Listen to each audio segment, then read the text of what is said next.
Jammu and కాశ్మీర్లో మారణాయులతో ప్రజలపై విరుచుకుపడ్డటువంటి దుండగుల కేసులో ఒక అమాయకుడు బలైపోతుంటే జమ్మూ అండ్ కాశ్మీర్ హైకోర్టు ఏ విధంగా స్పందించిందో మనం ఈ కేసులో చూద్దాం. మూకుమ్మడిగా జరిగినటువంటి దాడిలో ఒక అమాయకుడిని పోలీసులు ప్రైమా ఫేసి ఎవిడెన్స్ మీద అరెస్ట్ చేసినప్పుడు తన జీవితం ఇంకా ఆ యొక్క దుండగులు జమ్మూ కాశ్మీర్ టెర్రరిస్టుల వైపుకే వెళ్ళిపోయింది అని చెప్పి మనం భావించాలా? అతనికి ఒక్కసారి కూడా మాట్లాడే వెలుసుబాటు ఇవ్వరా? ఇటువంటి ఎన్నో ప్రశ్నలు హైకోర్టు రైజ్ చేసి నేనే తప్పు చేయలేదు, అసలు తప్పు జరిగినటువంటి ప్రదేశంలో నేను అక్కడ లేను అని చెప్పి తను ఎంత గొంతు చిచ్చుకుని అరుస్తున్నా సరే ఆ జమ్మూ అండ్ కాశ్మీర్ పోలీసులు ఆ యొక్క వ్యక్తులను వదిలిపెట్టకుండా మా దగ్గర ప్రైమా ఫేసి ఎవిడెన్స్ ఉంది, అందుకే నేను మిమ్మల్ని అరెస్ట్ చేస్తున్నామని చెప్పి నిర్దాక్షిణంగా అరెస్ట్ చేసి తనను తీసుకెళ్లి జైల్లో పెట్టి ఆ యొక్క ఛార్జ్ షీట్ను కూడా ఫైల్ చేశారు. అతని పేరే అబ్దుల్ గయూమ్. అబ్దుల్ గయూమ్ ఒకరోజు ఈ యొక్క మూకుమ్మడిగా దాడి జరుగుతున్నటువంటి ప్రదేశంలో ఉన్నాడని, అక్కడ తాను కూడా ఈ దాడికి పాల్పడ్డాడని, తనకు కూడా వీళ్ళతో సంబంధాలు ఉన్నాయని చెప్పి ఫైల్ చేసినటువంటి ఛార్జ్ షీట్ని జమ్మూ అండ్ కాశ్మీర్ హైకోర్టులో అప్పీల్కి వెళ్ళినప్పుడు హైకోర్టు ఏం చెప్పింది అంటే, నువ్వు అడుగుతున్న దాని ప్రకారం ఇది అలిబీ ఆన్ అసాల్ట్. అలిబీ ఆన్ అసాల్ట్ అనేది ఛార్జ్ షీట్ టైంలోనే, ట్రయల్స్ టైంలోనే చేయడం కుదరదు. As per the law you have to go to the trial court. నీకు ఏదైనటువంటి సమాచారం కావాలన్నా, నీకు ఏదైనా ఒక సలహా కావాలన్నా మాత్రమే నేను ఇక్కడి నుంచి నీకు ఇవ్వగలను.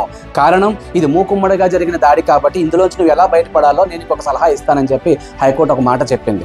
అలిబీ అనేది ఒక వ్యక్తి ఆ ప్రదేశంలోనే, అఫెన్స్ జరిగినటువంటి ప్రదేశంలోనే లేడు అని చెప్పి చేస్తున్నటువంటి వాదన. సో అప్పుడు ఏం చేయాలి అంటే దీనికి 5 ఇంపార్టెంట్ పాయింట్స్ చెప్పింది మన Jammu and Kashmir high court. Point number 1, నువ్వు ఆ ప్రదేశంలో లేకపోతే నువ్వు అప్పుడు ఎక్కడ ఉన్నావు?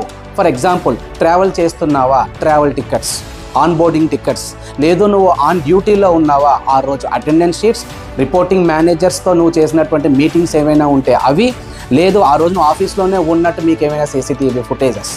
పాయింట్ నెంబర్ 3, లేదు నేను ఎక్కడా లేను, నేను వేరే చోట బయట ఫంక్షన్లో ఉన్నాను అని చెప్పి నువ్వు ఒకవేళ చెప్తే ఆ ఫంక్షన్ ఎవరిది, ఎక్కడ జరుగుతోంది, ఆ ఫంక్షన్లో నువ్వు దిగినటువంటి ఫొటోస్, వీడియోస్ ఏవైనా లైవ్లో ఉన్నాయా? పాయింట్ నెంబర్ 4, అసలు ఇవేమీ కాదు నువ్వు ఇంట్లోనే ఉన్నాను అని చెప్పి నువ్వు ప్రూవ్ చేయాలి అంటే ఆ రోజు నువ్వు అసలు ఏ డ్యూటీలోనే లేవు, ఆ రోజు నువ్వు ఇంట్లోనే ఉన్నట్టు నువ్వు ఖచ్చితంగా సాక్ష్యాధారాలని కోర్టులో ప్రవేశపెట్టాల్సిందే.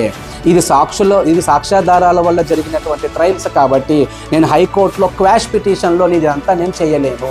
సో నువ్వేం చేస్తావంటే go to the trial court. Trial కోర్టులో సాక్ష్యాధారాలను ప్రవేశపెట్టినప్పుడు ఆ ఎవిడెన్స్ మీద విచారణ జరుగుద్ది.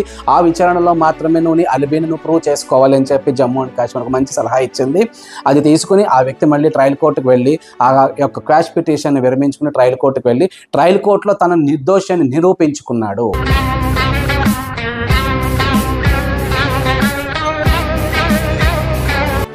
సో ఈ విధంగా ఏదైనా ఒక కేసులో ఎవరైనా అనుకోకుండా ఇరుక్కున్నట్లయితే అక్కడ పోలీసు వాళ్ళకి ప్రైమా ఫేసి ఎవిడెన్స్ అంటే ఎవరో ఒకరు చెప్తారు, ఆ వ్యక్తి ఉన్నాడు, నేను చూశాను సార్, నేను ఆ రోజు తను అక్కడి నుంచి వెళ్ళడం నేను చూశాను సార్.